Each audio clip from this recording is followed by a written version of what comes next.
hidayah dari Allah Subhanahu wa taala. Maka seorang jangan ujub. Kalau dia berhasil, dia mengenal sunnah misalnya, dia mulai pandai ngaji, jangan dia bilang, oh ini karena saya begini, karena saya tidak. Pertama dia bilang, ini semua karunia dari Allah Subhanahu wa taala. Dan sebab saya begini. Tapi yang mengantarkan saya adalah siapa? Allah Subhanahu wa taala. Dengan demikian, dia tidak akan ujub.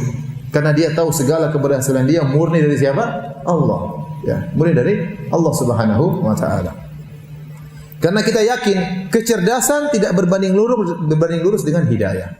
Bukan berarti orang pintar cerdas pasti di atas hidayah. Betapa banyak orang pintar dan cerdas tidak di atas kebenaran. Saya contohkan saja. Ya. Jumlah orang-orang kafir banyak, lebih banyak daripada orang Islam.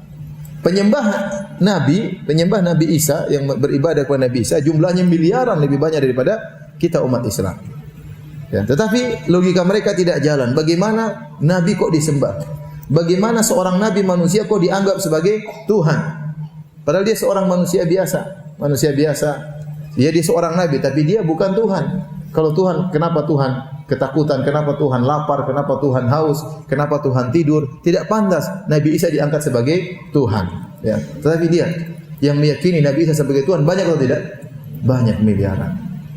Jauh lebih banyak daripada kita.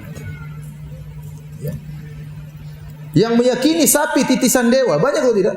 Banyak, miliaran juga. Bagaimana sapi kemudian dianggap sebagai sesembahan ya. Tetapi begitulah saya bilang, hidayah tidak berbanding lurus dengan kecerdasan. Betapa banyak orang di sana di Jepang pintarnya luar biasa, yang dia sembah matahari. Bagaimana kemudian dia menyembah makhluk ya, menyembah makhluk.